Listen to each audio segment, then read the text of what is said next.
Somos Indira y María Ángel, un par de teachers sobreviviendo a una maestría y aprendiendo nuevos conceptos y métodos en el fascinante mundo del aprendizaje de lengua. Hemos creado este podcast para resolver nuestras dudas contigo y ayudarte con estrategias para la enseñanza y el aprendizaje de lenguas extranjeras. And help you to become the best teacher ever. So let's start with un nuevo episodio de Language en Contexto.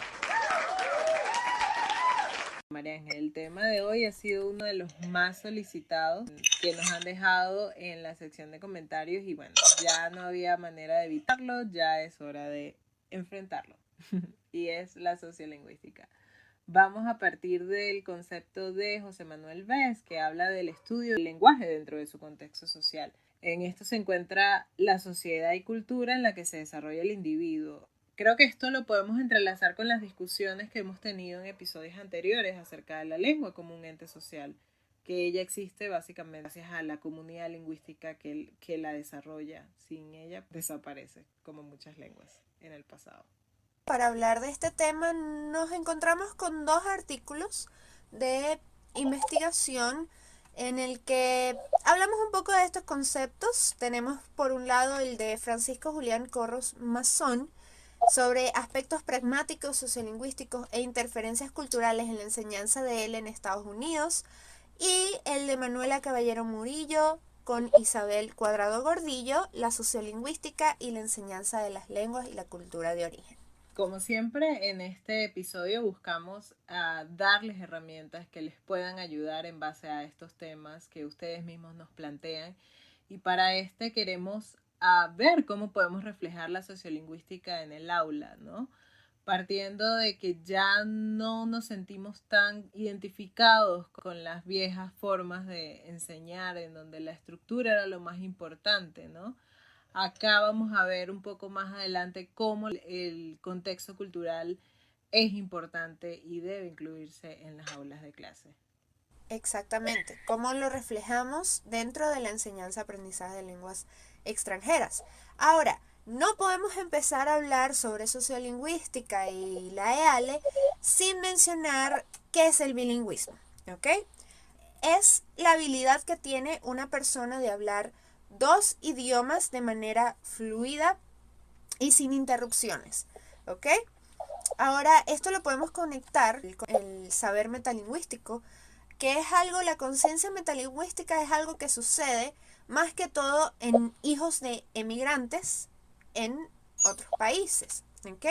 En el que yo tengo a papá que es de Alemania y a mamá que es de Italia, y yo, como persona bilingüe, puedo reconocer las diferencias de un idioma a otro, cuáles son los sistemas lingüísticos que utilizo para hablar en un idioma y cuáles son los sistemas lingüísticos que utilizo para hablar en otro idioma, a diferencia de una persona monolingüe en la que no sucede esto.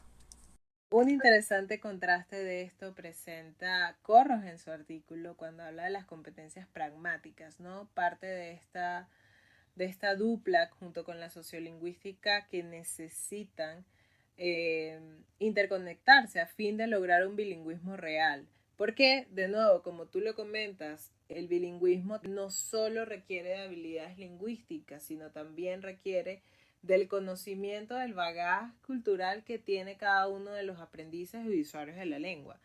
Generalmente esto es algo que creo que hemos discutido, se da más en los contextos de inmersión, de aprendizaje de una lengua, en especial pues del inglés.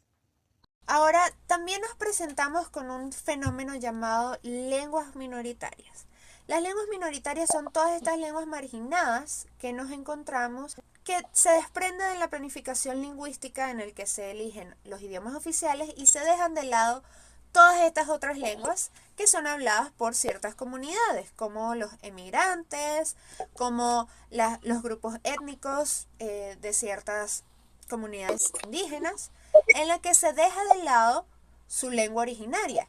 Más que todo esto sucede en las aulas de clase, en la enseñanza y aprendizaje de otras lenguas. Por otro lado, tenemos lo presentado por el artículo de Corros que habla del español en Estados Unidos que en teoría es tratada como una lengua minoritaria, pero por números no lo es. Presenta un statement que considero es bastante impresionante como profesora de lenguas. Comenta que el futuro del español está en los Estados Unidos, no está en Europa, no está en los países hispanohablantes. Y esto se ve porque el español se está reflejando en las aulas y se está viendo un contraste bastante interesante de los hijos de hispanohablantes que nacieron y crecieron allá, y también de los que tal vez nacieron en otro país, México por ejemplo, y viven en Estados Unidos. Es un contraste interesante porque hablamos que dentro de unos años la población hispanohablante va a superar en número a la población de los Estados Unidos.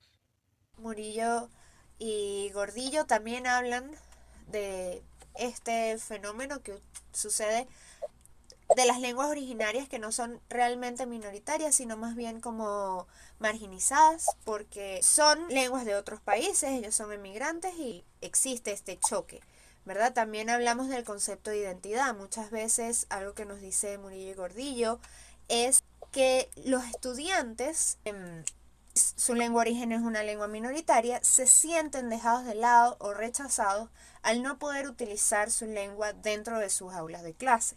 Ellos sienten que al rechazar esa lengua, rechazan una parte de su identidad cultural, una parte de ellos mismos. Y se ven en la obligación de dejarla de lado, no utilizarla tanto porque no son lenguas de prestigio, para poder encajar dentro de su ámbito social. Totalmente de acuerdo contigo. Creo que hemos discutido en episodios anteriores cómo la identidad es parte esencial del proceso de aprendizaje de cualquier estudiante de idiomas y cómo a través de ella ellos pueden sentirse tanto interesados como a su vez comienzan a desarrollar estas otras personalidades que hemos hablado dentro de esos contextos culturales, ¿no? En el artículo de Corros hace un comentario bien interesante acerca de la lealtad cultural, específicamente para hispanohablantes que viven en Estados Unidos, sin embargo han comenzado a perder estas habilidades comunicativas por la vergüenza de no debo hablar español, debo hablar inglés. Este contraste en el que ellos comienzan a perder su español como tal, sin embargo no pierden ese sentido de identidad y de pertenencia con su cultura hispana, ¿no? Es algo que se ve en muchos households en los Estados Unidos de inmigrantes. Bueno, para ir cerrando nuestras ideas, tenemos ciertas recomendaciones para evitar estos tipos de problemáticas dentro del aula de clase. Por un lado tenemos los corpus de malentendido que los propone Corros, y por otro lado tenemos la inserción de la lengua origen de la que nos hablan Murillo y Gordillo dentro del aula de clase. Ellas proponen que la lengua origen no se debe ver como un aspecto negativo en la enseñanza de lenguas extranjeras, sino un efecto motivador en la que el estudiante sienta que su identidad cultural y que su lengua es respetada y que ellos se puedan sentir identificados con esta. Muchas veces satanizamos la primera lengua dentro de la enseñanza y aprendizaje de lenguas extranjeras y lo podemos utilizar a nuestro beneficio.